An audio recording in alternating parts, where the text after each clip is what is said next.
CIBIL क्या होता है, ये कैसे जनरेट होता है, कितना सिबिल अच्छा होता है, कितना सिबिल बुरा होता है, सिबिल से जुड़ी हर जानकारी मैं आपको आज की इस वीडियो में देने वाला हूं। तो नमस्कार दोस्तों, स्वागत है आपका आपके यूट्यूब चैनल द स्टेट पर।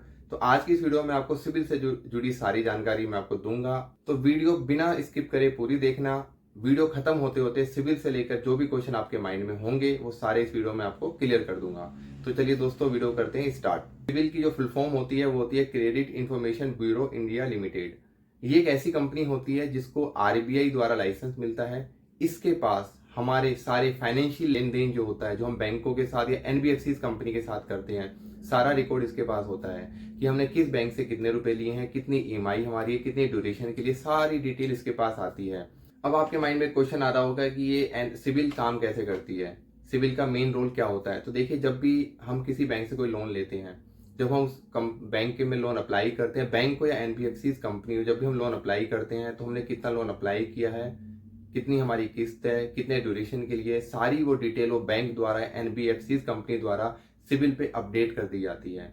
इससे क्या होता है कि अगर आपने किसी एक बैंक से लोन लिया 1 साल के लिए, 1 साल के अंदर आपका जो उस बैंक के साथ व्यवहार है, आपका जो फाइनेंशियली जो आपका रिलेशन है, आपने किस टाइम पे दी या नहीं दी, कितना लोन आपने लिया था, कितने टाइम पे आपने कंप्लीट किया है, अगर आपने किस्त बाउंस की है तो कितनी किस्त आपकी बाउंस हुई है, सारी डिटेल बैंक द्वारा, एनबीएफसी कंपनी द्वारा टाइम टू टाइम उस पर अपडेट की जाती है, ताकि इन फ्यूचर अगर आप किसी अदर बैंक के साथ वापस लोन के लिए जाते हैं तो उस बैंक को आपकी जानकारी ढूंढने के लिए, आपकी क्रेडिट हिस्ट्री देखने के लिए सिर्फ सिविल पे जाना होगा, आपका पैन कार्ड नंबर डालना होगा और आपकी सारी हिस्ट्री, जो लोन आपने 5 साल पहले लिया, 10 साल पहले लिया, कभी भी लाइफ में अगर आपने कोई लोन लिया होगा तो सारी डिटेल आपको उस बैंक को वहां पे शो हो जाती है। अब उससे उनको फायदा ये होता है कि आपको पता है फाइनेंशियली जो लेन देन होता है उसमें सबसे ज्यादा रिस्क रहता है।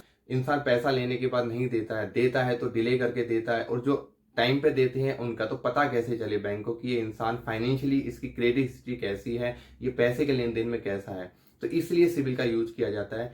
आप सिबिल पे जाके अपना सिबिल स्कोर चेक कर सकते हैं कि मेरा सिबिल स्कोर कितना है। 300 से लेकर 900 के बीच में सिबिल स्कोर होता है। 750 से आसपास आपका सिबिल हो, 750 से अबाउ अगर आपका सिबिल जा रहा है तो इसका मतलब आपकी क्रेडिट हिस्ट्री अच्छी है। 750 से जब आपका सिबिल डाउन जाने लगता है तो इसका मतलब कहीं ना कहीं आपकी पेमेंट के लेन देन में कोई ना कोई इशू चल रहा है। तो ये सिबिल का मेन काम होता है। आपको मैंने बता दिया कैसे उसके पास डिटेल पहुंचती है, बैंक को इससे बेनिफिट क्या है। अब आपको मैं एक आसान देसी भाषा में बता देता हूं कि ऐसा ना होने से नुकसान क्या होने वाला है। अगर आप अपने किसी गांव के साहूकार से पैसा लेते हो, उससे आपने 1 लाख रुपए उठा लिया, 1 लाख रुपए उठा के आपने उसको पैसा नहीं दिया, आप किसी दूसरे शहर में जाके बस गए, वहां पे आपने फिर 1-2 साल रहे, आपने रिलेशन अच्छा बनाया, किसी और बंदे से पैसा उठाए, वहां भी पैसा नहीं दिया, कहीं और जाके बस गए। तो इस टाइम पे एक इंसान अपने जीवन काल में कई लोगों से पैसा उठा सकता है, एक बोलचाल से, एक व्यवहार क्रिएट करके।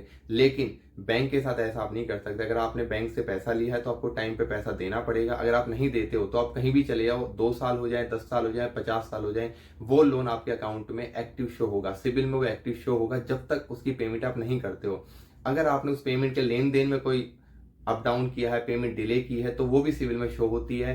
तो जब आप एक बैंक के साथ इस तरह का व्यवहार क्रिएट करोगे, जब दूसरे बैंक में जाके लोन अप्लाई करोगे तो वहां पे सब शो होगा। उसी पे डिपेंड करता है कि वो बैंक आपको लोन दे या नहीं दे, कितना दे। अगर आपने 5 लाख का लोन अप्लाई किया है, अगर आपकी क्रेडिट हिस्ट्री बेकार है तो वो लोन आपका रिजेक्ट कर देगा।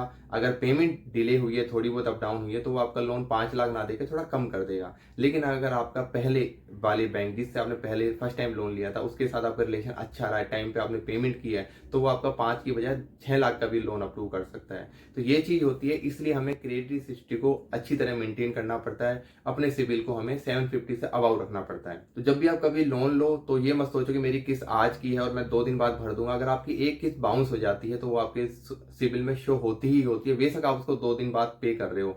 इसके अलावा क्वेश्चन आपके माइंड में ये भी आ रहा होगा कि सिबिल अगर मुझे चेक करना हो, मेरा सिबिल कैसा है, तो मैं कहाँ चेक कर सकता हूँ। तो देखिए, सिबिल चेक करने के लिए सबसे बेस्ट जो साइट होती है वो सिबिल की होती है। सिबिल पे जाके आप अपना सिबिल स्कोर, क्रेडिट स्कोर वहां जाके चेक कर सकते हैं। उसके लिए आपको कुछ चार्ज पे करना पड़ता है। इसके अलावा और 2-3 साइट होती हैं, वो मैं डिस्क्रिप्शन में आपको मेंशन कर दूंगा, वहां भी आप चेक कर सकते हैं। नहीं तो आजकल अगर आप पेटीएम यूज करते हैं, पेटीएम पे आपको सिबिल स्कोर आपका शो हो जाता है। लेकिन एक्यूरेट जो बिल्कुल रियल वाला जेन्युइन जो होता है, जिसमें बिल्कुल अप डाउन नहीं होता, वो आपको सिबिल की साइट पे ही मिलता है, जिसका वो चार्ज लेते हैं। तो ये थी सिबिल के बारे में जानकारी। उम्मीद करता हूँ आपको मेरे द्वारा दी गई जानकारी समझ में आई होगी। अगर आप मेरे चैनल फर्स्ट टाइम विजिट कर रहे हैं तो प्लीज़ मेरे चैनल को सब्सक्राइब करना मत भूलना। इस तरह की जानकारी मैं आने वाले समय में लेके आता रहूँगा। तो अपना ख्याल रखिए, माँ बाप का ख्याल रखिए। बाय, टेक केयर, जय हिंद।